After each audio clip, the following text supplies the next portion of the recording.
On this episode of AVWeek, selling VTC systems in a world of Zoom, getting help on big projects from manufacturers. And AVIXA says that the corporate and pro AV market will grow in the next 4 years. All that and more. Next on AVWeek. The network for the AV industry. What are you listening to? This is AV. This is AVNation. This is AVNation. This is AVWeek, episode 363, recorded Friday, August 10th, 2018. Managing Expectations. Support for AVNation is brought to you by Sure, because every voice matters. And by HD Base Tea. This is AVWeek, your weekly wrap-up of audiovisual news and information. My name is Tim Albright. I am your host. With us to talk about the news and information we have gathered for this week, first and foremost, her name is Corey Schaefer, and she is from QSC. Welcome, ma'am. Thank you for having me. Absolutely. Anytime. Also with us is Emil. Emil is a content creator and a fabulous AV professional, also part of the SDN9, and he is from Socialure. Pronounce your company again, please. Socialure. Awesome. Socialure. Thank you. Glad to be here. Thank you, sir. Last but not least, my buddy and pal and part of this whole AVNation crew, his name is Matt Scott. He has a residential and commercial AV innovation firm in London, Ontario, but he also hosts AVIXA. How are you, sir? I'm great. Thanks for having me. Absolutely. Matt will also be part. He'll be the main thrust, the tip of the spear for our CDA coverage. Tip of the spear. I don't know. You'll be doing an awful lot of interviewing on. We will. In It'll be a blast. It'll be a blast. Looking forward to it. All right. Let's kick this off here from our friends over at AVIXA. They released another one of these market reports. This one more into the corporate pro AV market. And according to their head of market research, Sean Wargo, quote unquote, what used to be a series of disconnected flagship conference rooms have become communication and collaboration points tied together with networks. What he's talking about is the growth. They're seeing growth in both the corporate, the pro AV side of corporate, specifically 1.5% annually between 2017 through 2022. 1.5% doesn't sound like a whole lot, except when you recognize how big that number really can get to. Matt, I want to actually start with you on this. When we get into talking about corporate and talking about the growth and stuff like that, does this ring true, not just for, Matt's in Canada, but he also has some work in the US as well. Does this ring true from not only your clients, but also from the folks that you're talking to? It really does. When my company first got into corporate was a bit of a small pie. If you were not, a Fortune 500, Fortune 100 company, you weren't doing that much stuff. Just because they weren't using that much technology. Now you walk into any facility, any corporate facility, and it's not uncommon to find, room scheduling systems, digital signage, entry systems, wayfinding, like the list goes on and on before you even get to those traditional conference rooms that you would normally attribute to that corporate environment. Everything we're seeing is pointing to this as far as the numbers that they're referencing. And I would almost question whether they're a little on the light side as far as how much they're saying this is growing.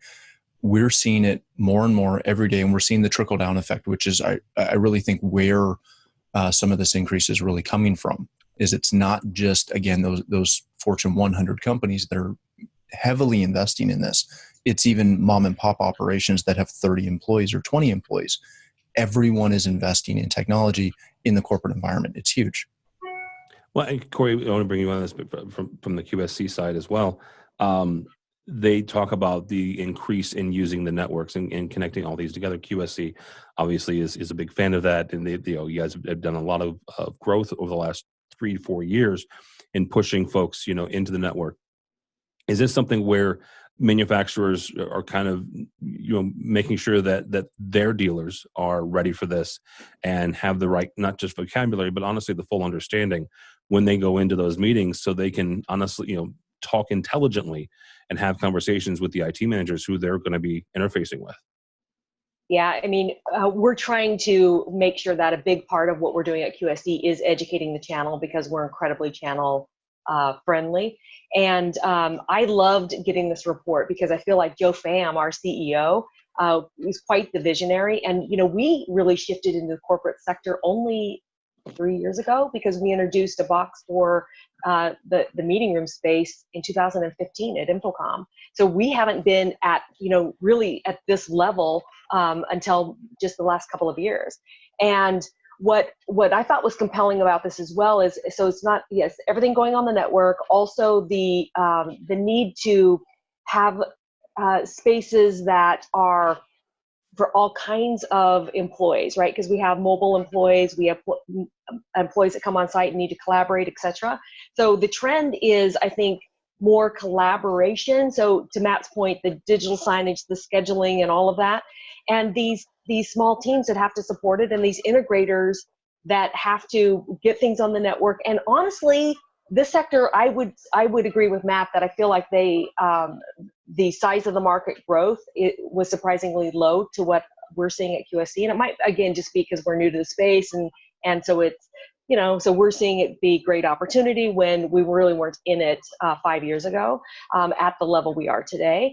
But I see end users, they have incredibly aggressive timelines. We have companies doing consolidations, which means that they're also revamping all of their technology to either the company that acquired them, standards, and so on. I mean, there is just nothing but upside here. But I feel that on the channel part, Tim, the integrators have to speak this language of network. They have to, or they'll be purchased by maybe a network company. We're starting to see some of that stuff too.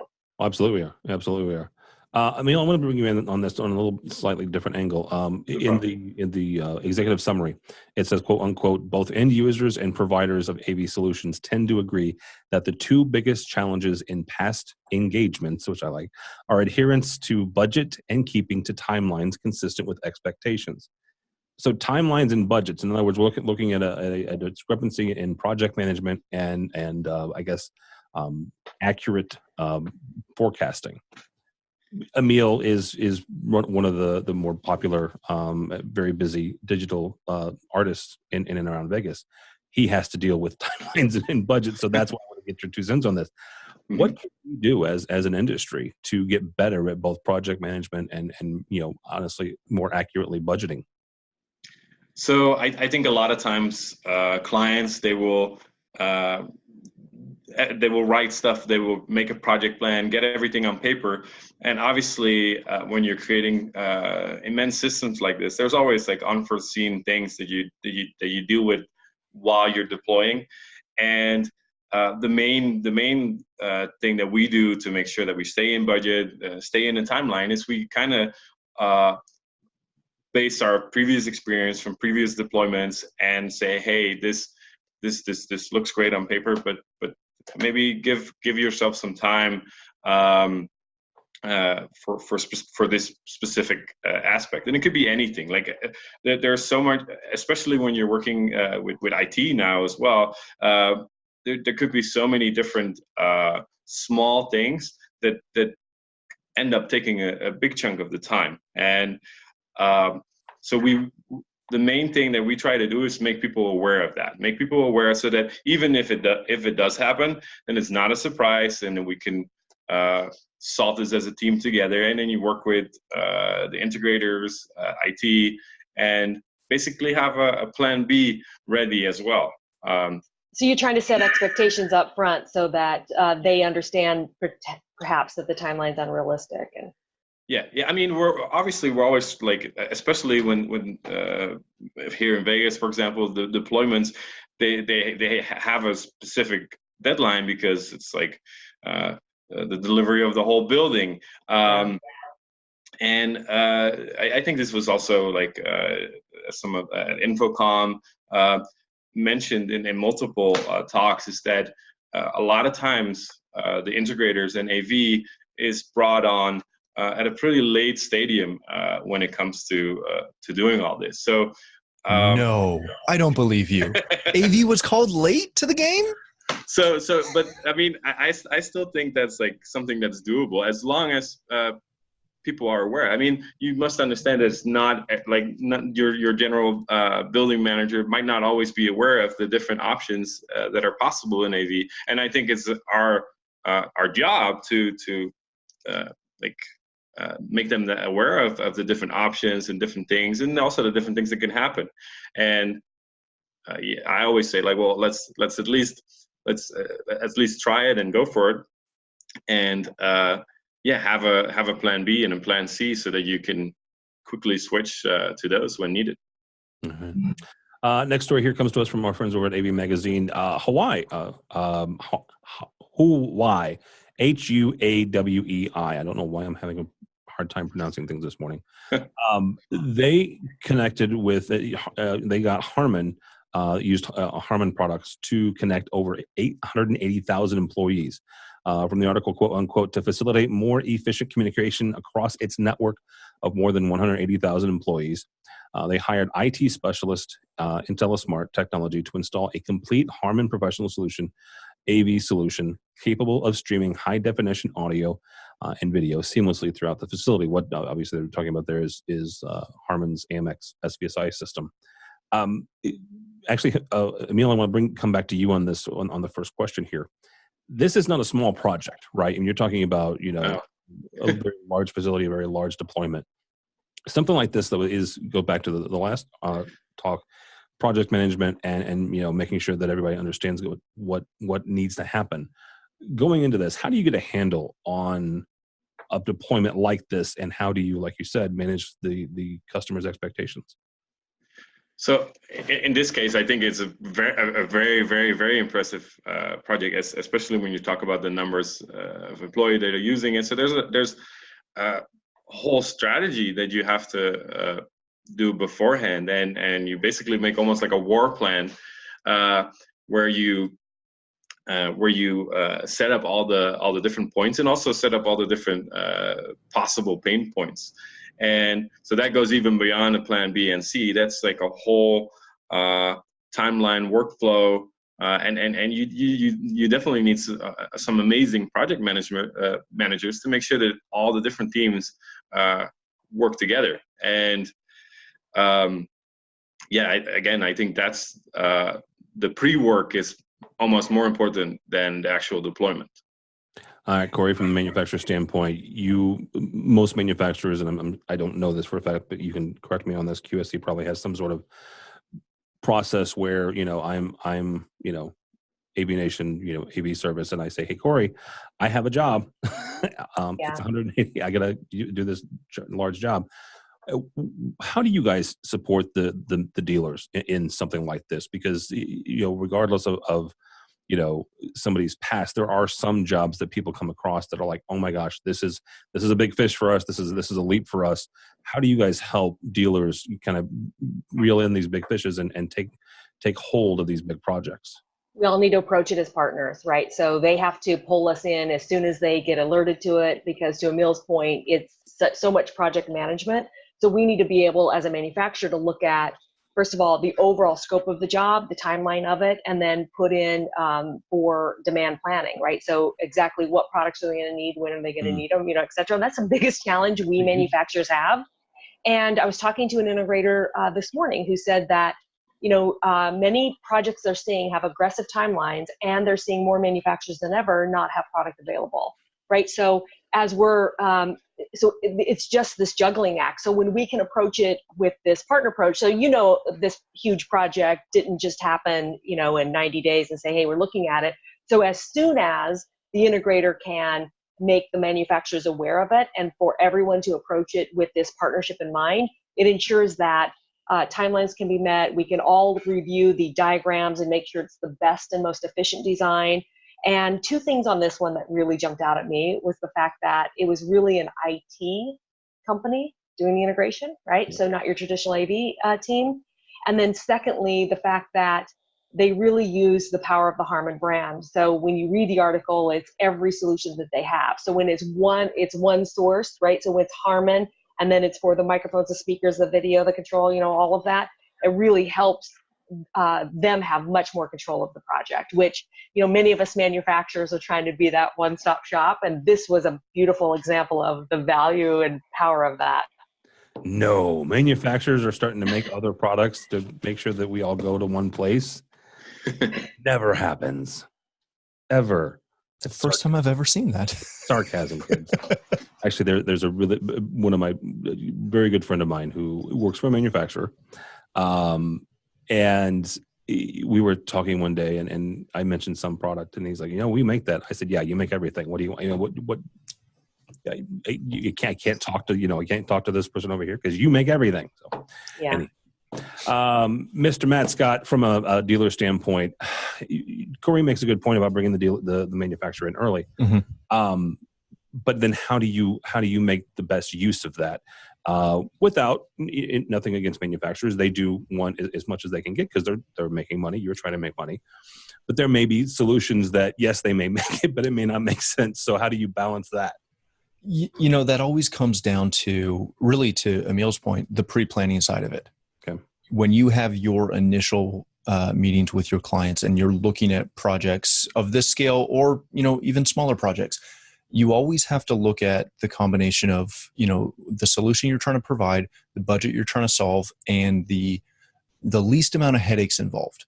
So if it's something where you can go to, manufacturer A and get 80% of your product and solve that solution with 80% coming from one supplier, that's fantastic. But if you as the integrator, really the people that are on the front lines deploying this and ultimately accountable for it, if you look at something and say, you know what, I know that, manufacturer A has 80% of this, but one of those lines I know is going to cause me headaches, problems, or issues. Not necessarily because it's a bad product, just because of the solution. It's up to you to realize and hopefully know that, and be comfortable really, that you can go to that manufacturer, loop them in and say, hey, I need 60% of what you have for this. I realize you have 80, but this, that other 20% that we're getting from you or could get from you is going to a different manufacturer. Yeah, I think if you just partner and be straight up, Yep. I mean, everyone appreciates that. You have to be honest with it. And, I had a meeting with a supplier yesterday and he was trying to sell me on one of his lines. And I'm like, you know what? We are locked in solid with this other manufacturer. I'm not going to waste your time. I respect you enough not to waste your time as you try and pitch me on something we're not going to sell. And when it comes to solutions, especially solutions of this magnitude, you have to be able to hold your own against any pushback from a manufacturer. And, maybe they will convince you that, they can provide as much of the solution as they want to. Maybe they can't. But if you, as the end user, is the one who's going to, as the integrator is going to be the one who is held accountable for the project, very rarely will an end user skip over the dealer or the integrator and go to the manufacturer and yell at the manufacturer. They're going to yell at the integrator. So you have to be comfortable and bold enough to stand your ground if, these kind of conversations come up. But at the end of the day, Corey hit it right on the head. You have to work those partnerships. And if it is a true partnership and if you are partnering with, people well and you have a good relationship, they'll understand that. If I come to Corey and tell her, we need part A, B, and C, but not D, D's going to somebody else, she's not going to, hopefully, get upset with me. She's going to respect that. Right. And I will say most will understand that. And that's why I said, yeah, hopefully she'll understand that. No, and Corey will. Right, but just as the example. I've heard stories, and you told me some stories. I've heard stories. I have some. Yeah. I'm not going to get into them today. I don't want to be sued today, Tim. I don't want you to paint this. Tim, I'm not getting sued today. Every manufacturer is hunky-dory and plays well with others because they simply don't. Well, and that's specifically why I said you have to be bold enough to stand your ground. Yeah. But because one ask I would have though as a manufacturer side is that for that to take a back seat and for first and foremost, whenever there are projects, especially of this magnitude, that every potential player be brought in, even if you're unsure what manufacturer you're going to use, right? Just everybody be brought in early, because the earlier everybody is brought in and if it's approached as a partnership, at the end of the day, going to be a much better product delivered. Of course. And everybody just has to agree that, it's only an opportunity. It's not a guarantee. I was going to say, right? wouldn't you be sad though if you don't get it? I mean, well, it's but again, here's a $50 million project, Corey. Oh no, just kidding. It's also though that fact that you, as the dealer, you have to make your potential partners aware that you have a lead on something of this scale, because otherwise, one, they're hopefully going to be able to look at you and be honest and say, yeah, we can supply that. If this comes to fruition, we can supply that. We can support that. If they can't, hopefully they'll tell you. Right. And Hopefully. if you've gone ahead and, we've run into this in House of Worship where we've spec product that is not obtainable within the timeline required. And if we had brought, that manufacturer on board early enough, as we were looking through our multiple suppliers and said, hey, we're looking at this project. We need this amount of, LED board, or we need whatever that product is or that solution is. If we'd brought them in early, they could have sat back and said, yeah, we're going to be like a 16-week lead time versus another manufacturer who might be 4. It's again, it really, Emil hit it right when he said that this is really the pre-planning is almost more important than not only the technology, but the end result. If you don't plan for it properly, it doesn't matter how good your partnerships are, how good anything is. I can be best friends with Corey, and that doesn't necessarily mean that their factories can pump something out 4 weeks earlier than they normally could. It just, at the end of the day, you have to pre-plan, you have to be bold, you have to keep your thumb on these kind of projects. Otherwise, they'll eat you alive, no matter how big you are. Right. All right. Final story here from our old buddy, Dan Newman from Futurum. He writes in Commercial Integrator, actually really good article about UCC. He writes, quote unquote, integrators have the opportunity to continue to offer tremendous value while building out a business model that means video conferencing and collaboration needs. What struck me about this article was actually the title, which is the question I'm actually going to ask all three of you. Corey, we'll start with you on this. Have FaceTime, Google Hangout, and Zoom made it hard to sell video conferencing? So I also love the title, and this is exactly what I'm seeing. So I think it's hard. It makes it hard to sell your traditional hard codec video conferencing, absolutely. And this is a technology trend shift, and many end users have shifted to these easier soft codecs because every one of their users are using them in some way, as the article said, from FaceTime, Zoom, all of these things. We're using them every day in our lives. So we want to be able to use them in our offices. And so, but it creates a new opportunity, in my opinion, which is instead of having video conferencing rooms that are just set aside for that purpose, because that's how we used to see them. They're very high-end, expensive, etc. Soft codec is very inexpensive and super easy for the user. So now pulling those into those larger rooms where these quote Zoom rooms and these just having a laptop doesn't cover it, right? So these training rooms, these divisible rooms, these all hand spaces. So when you still want to keep the same platform, maybe it's Zoom, but Zoom doesn't offer all of the tools to do that big integration, but you should still be able to use the Zoom platform when you're doing an all hands meeting with your 180,000 employees, or when you're doing a training room and you need to divide it up, your users are familiar with the platform. And that just takes a huge headache off of the support for that end user. So just find ways now to integrate that in with all the other technology. No, Matt, same kind of question to you, whether it's obviously not a whole lot of video conferencing in residential, but in the commercial stuff that you do, right? Are these platforms making it harder to sell? Yes and no. I'm going to take a Switzerland approach. They are. Yeah, you're welcome. Or a Canadian approach. How about that? Pretty close. You have not been very nice here in the last week. So no, we've been very loud. It's rare. Yeah. Or me personally, or the country? What are you saying? Well, you're always loud. Exactly. I hang out with you a lot. Wow. You're welcome. So yes and no. The benefit that these products have afforded all of us as manufacturers, I'm assuming, and definitely as integrators, is that before, when you would walk into, I remember when we first started trying to sell Cisco telepresence, you would walk into a client and try to explain to them the concept of video conferencing and calling, and the majority of them had never experienced it. The flip side is now you walk into that larger space and you have your conversation about what they're using and how you can make it work in that room. And they look at it and you go, well, I just FaceTime from my phone, right? So we could just mirror that to the projector. It'll be fine. You now have to actually work harder to sell the benefit of your expertise and your company's expertise to know the proper solution, not necessarily the delivery method, but the proper solution for that space and for their work system. If you can figure that out and prove that you understand how they work and how they need to use a system, the platform doesn't matter, and you can very easily make that sale.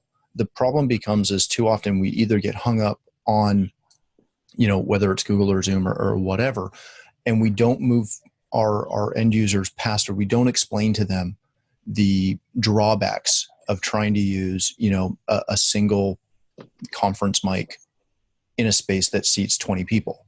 Yeah, the shortcomings of the platform. Yeah.